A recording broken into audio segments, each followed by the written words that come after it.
Now, I know it's been a while since my last video, but I'm back with a filthy old bird bomb beamer for you, so keep it locked for this one, sponsored by Surfshark VPN, to see me heavy-handedly knock back some serious cack.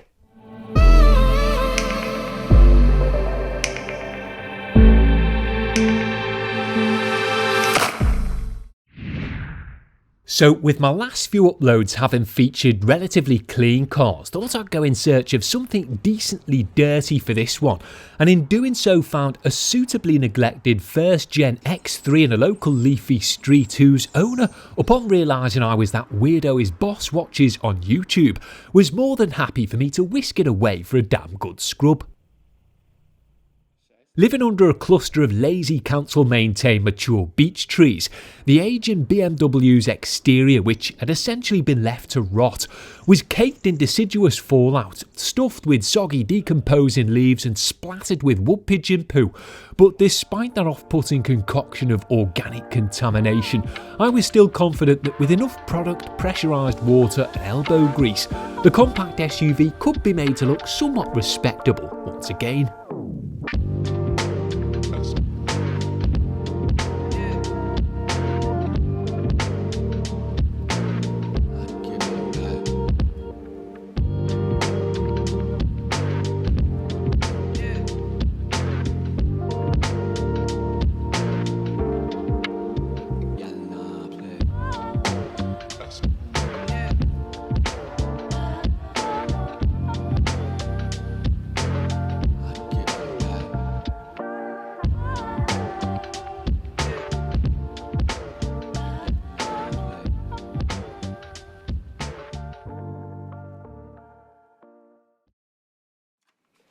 Now, before I could think about tackling the bogged down body, I had to give the wheels a bit of a clean as they were also pretty heavily ingrained. So first treated them and their surrounding arches to a generous dousing of Dodo Juice's heavy duty Crudzilla citrus traffic film remover, which after being applied was left to soak for a minute or two before being thoroughly rinsed off.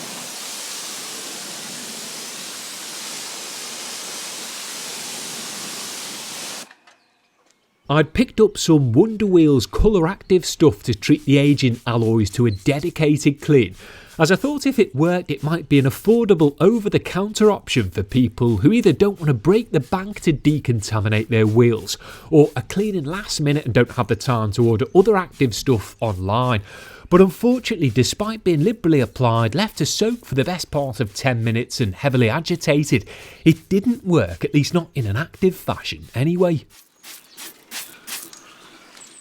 Looking past the fact it's a pinkish purple colour out of the bottle, there was no obvious bleeding to be observed despite there being heavy amounts of brake dust on the surface, and that went for my wheels as well, which, while not filthy, still hadn't been touched in 3 weeks. Which for someone who doesn't consider themselves to be a brand snob and is more than happy to feature cheaper products was a bit disappointing, but thought for now I'd just scrub them back as best I could with the intent to grab some of the standard Wonder Wheels the following morning to see if that would be any better. And while being disappointed on the driveway while testing relatively cheap products on the fly is one thing, the hassle of online disappointment that can lead to the loss of far more than the cost of a bottle of wheel cleaner definitely isn't something you want to have to deal with. But with a virtual private network or VPN like the sponsor of today's video, Surfshark, covering your digital keister, thankfully you don't. So much like how bad odours from certain car cleaning products can be neutralised or masked to make them safer and more pleasurable to use, your online location and therefore your identity can be similarly masked by Surfshark via one of their thousands of global servers spread across 100 different countries to make your online experience safer and more pleasurable. By encrypting all of the information that's sent between your enabled devices and the internet, you basically render it useless to digital undesirables who might otherwise be looking to sell, falsify or even use it against you, while sneakily hidden or region-restricted content that you might not have even known you were missing out on can easily be unlocked and consumed at the flick of a toggle switch for no extra cost from the increasingly pricey streaming services.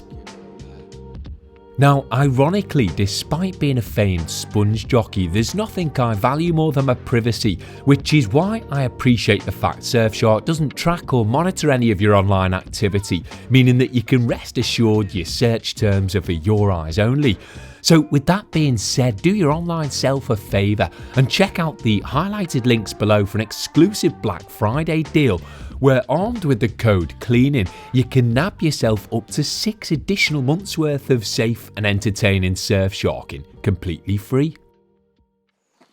So to do my offline self a favour and prevent creating a bunch of soggy mulch when spraying the car down with water, I had to pull all of the loose leaves out from the front cowling, and with the bonnet being jammed shut awaiting a new latch, I had to do this as the car sat, which wasn't too much of a faff for me and my Slenderman hands, but if you're more of a sausage fingered type, then the open end of a vacuum cleaner might prove to be more effective at eliminating them.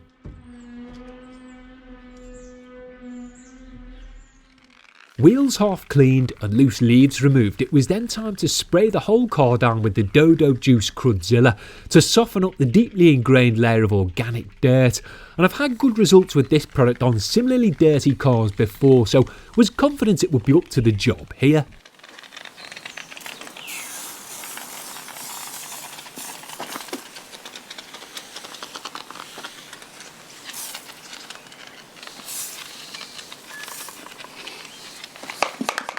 Now, the perfectly timed and welcome arrival of the low-lying autumnal sun meant that as soon as I got everything pre-treated, I had to quickly blanket the car over with some of Halfords high-performance snow foam to prevent the TFR from drying on the BM's back end. But this would give it a bit more time to safely soak on the surface before being rinsed off, which to be honest was exactly what was needed. So unloaded an entire foam bottle's worth of snow over the ingrained car before letting it sit for a few minutes.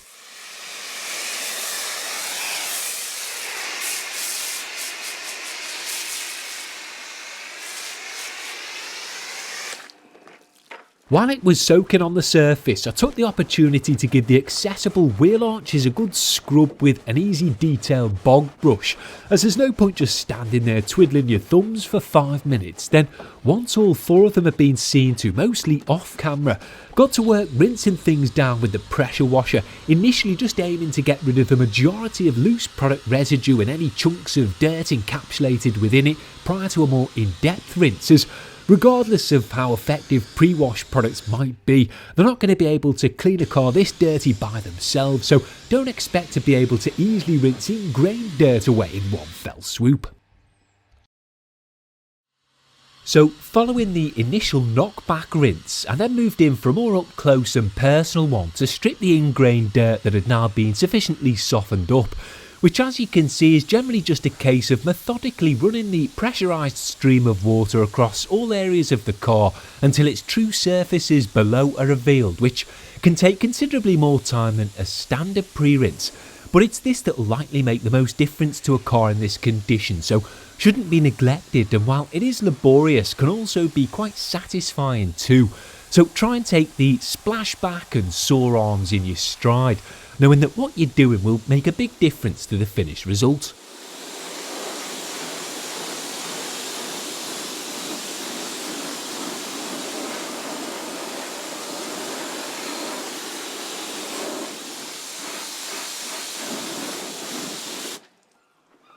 The door shuts were up next, and while I could have done a separate video on these alone, just kept it relatively simple here with a reduced pressure pre-rinse to wash away the bulk of the compacted crap, in the hopes that the subsequent exterior washing and rinsing that was still to come would free up the rest of it prior to being dried off later. And yes, wetting things down like this will inevitably lead to a bit of rinse water coming into contact with the surrounding interior trim, but so long as you keep a towel or two to hand to dry it off before you close things up, shouldn't be too much of an issue.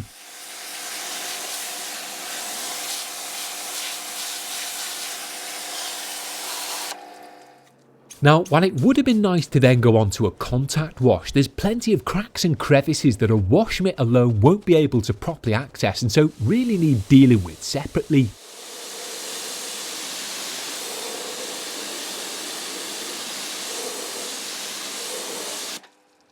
A bottle of Bilt Hamber's Surfex HD all-purpose cleaner was used in conjunction with a few soft and super soft detailed brushes to relatively gently dislodge any stubborn dirt and grime from areas like badges or window rubbers, and I say relatively gently as a light tickle just ain't going to cut it on parts like these that likely haven't been properly agitated over for years if ever. So be prepared to thoroughly work your bristles over and into them every which way to cut through and break up the stubborn and often concealed dirt, which again can be a bit tedious, but it's these details that once free from ingrained dirt will help to make all the difference. So it's worth spending some time working them over and rinsing them off in dedicated fashion.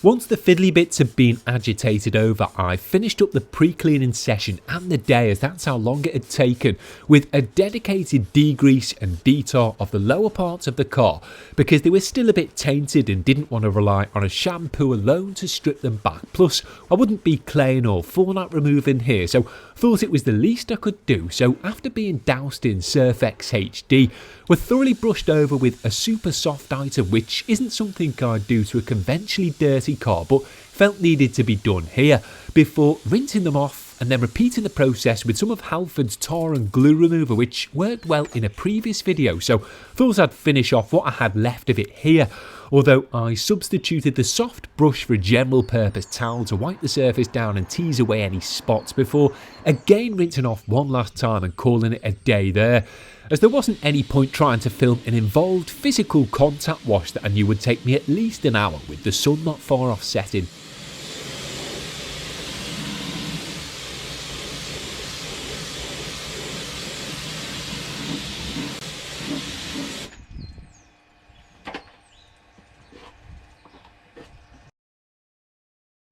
So early the next morning, before committing to a contact wash, I nipped to Halfords to grab a bottle of the standard Wonder Wheels in the hopes that might shift the remainder of the ingrained brake dust in a budget over-the-counter manner, but once I got back and started spraying it over the surface, quickly realised that it wasn't the potent Wonder Wheels of old, but a new, in my mind, likely environmentally legislated formulation that unfortunately still wasn't going to be able to cut it. Now granted, the wheels certainly looked a lot better than they did before, but that was as much to do with my heavy mechanical scrubbing as it was chemical efficacy.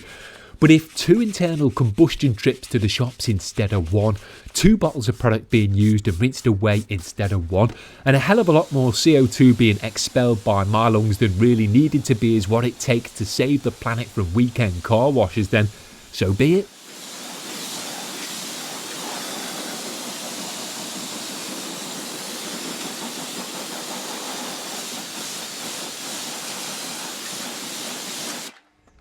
So with the main panels stripped back, the nooks and crannies cleaned and the wheels tended to as well as they realistically could be, it was then time to actually get hands on with a thorough contact wash using Meguiars Wash Plus and a microfibre mitt. The previously blackened roof, which was still sporting a few patches and spots of ingrained dirt, was up first with the abrasive wash product, which is much better suited to scrubbing neglected surfaces like these than a slick lubricious one is. And despite all the pre-cleaning that had gone before and applying a direct bead of the product first, still had to get pretty heavy-handed for a fair few minutes to shift the stubborn stuff, but you can't be scared of a bit of back and forth when tending to a car like this or you'll never get it clean. And while leaving suds to soak on the surface in cool conditions like these while you go on to clean other parts is tempting, it's better to rinse them off directly afterwards so you can check your work and see whether you can actually move on or whether you need to go back and repeat the process. I like to treat this micro-abrasive enriched product a bit more like a mechanical decontamination tool rather than a sudsy shampoo, which I just feel makes the most of its dirt cutting capabilities. And while I know a heavy-handed approach like this might be too much for some, you can't expect to just swipe a sudsy wash mitt over previously heavily ingrained panels and have them looking like new again. So I have to accept that if you're to get the car adequately clean, might be left with a few light swirls in return, but honestly, and I guess most others would likely take that over what the car looked like to begin with any day of the week.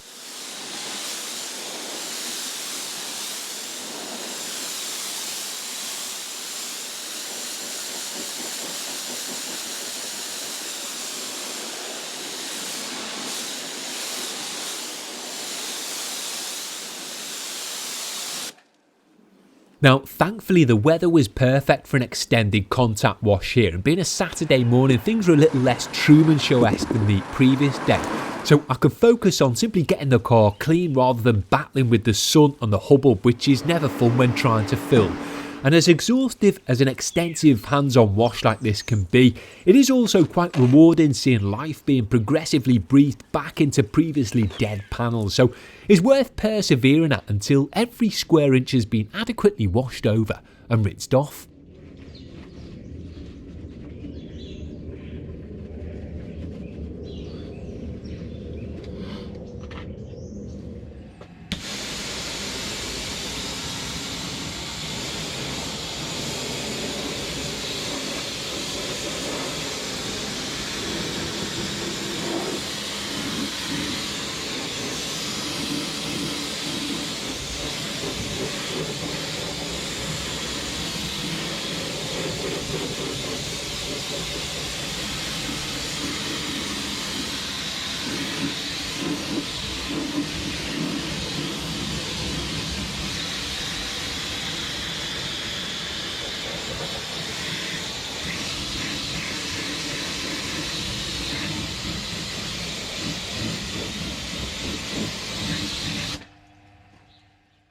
So now that the X3 had been pre-cleaned, semi-decontaminated and thoroughly contact washed, it was time to quickly seal the freshly cleaned finish in with a ceramic foam sealant from Halfords.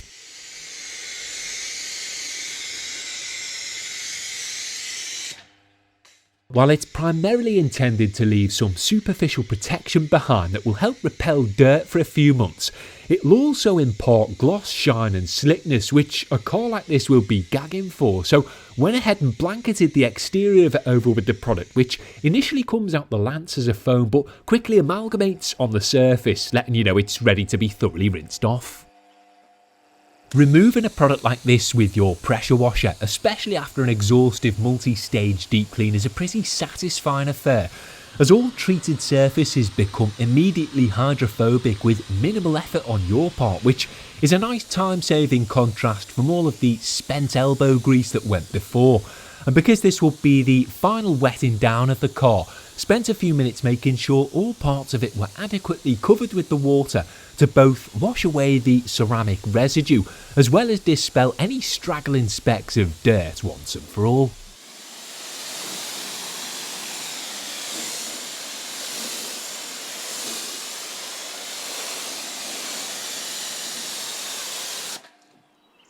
Now, while I could have blow dried the BM off, considering it had just been treated to a fresh ceramic enriched product, thought it would be more appropriate to towel dry it instead, so thoroughly worked a couple of thick twist loop items over all parts of it, from the paintwork to the glass to the grills, to give one last absorbent wipe and buff. And much like with the pre-clean and contact wash earlier, I was a bit more hands-on with the towel dry here than I would be following, say, a gentle maintenance wash of a relatively swirl-free car, as in my mind there's no point pampering your way through the final part of the process after you've been direct in every other respect. So cracked on until I felt the freshly cleaned exterior parts were looking as good as they realistically could be.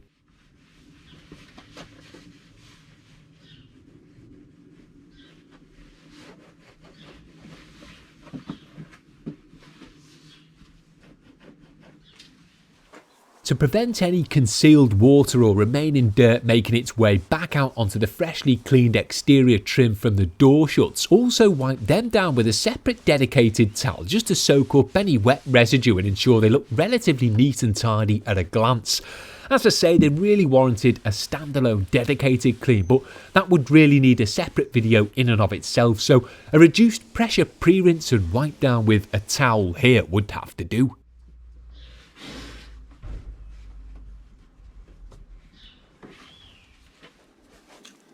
So with an hour or so of decent filmable light left, decided to give a big unsightly scuff on the front bumper of the Beamer a quick once over with the machine, as while there are a few bits I would have liked to tend to, such as the yellowing headlights and oxidised window trims, only really had time to try and sort one and thought this would likely make the most difference, so whizzed a Turtle Wax one and done compound primed microfibre pad over the affected area to cut through the lighter coloured paint transfer,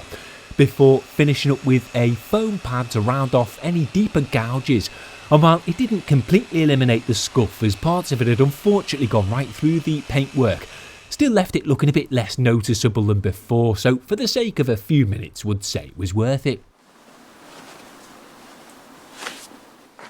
To fully finish things up, I then gave the chunky tyre walls a dress with some of Turtle Wax's Graphene Acrylic tyre shine, which was liberally applied and worked in with a traditional flat dressing brush which I still like to use from time to time. And it was just a case of working the product over all areas of the tyre from the edge of the tread to the inner bead, repeating the process for the others both on camera and off, as you don't need to see me repeatedly dressing all four from beginning to end. Then, once it had been given time to soak and penetrate, which this particular product needs about 5 minutes to do, gently wiped over both the tyres and the outer edges of the wheels to remove any excess product which there'll inevitably be some of following a liberal application, to prevent it from flicking out onto the surrounding painted parts, as well as give a nice even looking finish that will complement the rest of the car. Then, as I say, with the afternoon light soon to shift, I had to call it a day there if I was to have enough time to grab some fairly well lit aftershots to wrap things up with. So while there was of course plenty that could still have technically been done to the X3, for a car that likely wouldn't have been treated to a deep clean like this had I not poked my nose in, and that will likely be covered in bear poo again soon, reckon more than enough had still been done here to provide a realistic transformation for you on camera. The vast majority of the deeply ingrained tree-based fallout was now thankfully gone, which was the main aim of the pressure washing and hand scrubbing game. The ceramic enriched and now bird poo repellent silver paintwork, which actually wasn't in bad nick for its age, was now shining with some vigour, and while the wheels were still contaminated with patches of baked on brake dust, now at certain angles at least looked passable. So let me know whether you think that little lot was worth it or not. Don't forget to check out the links below for some Black Friday Surfshark savings, but not before seeing the video out with these final few satisfying aftershots.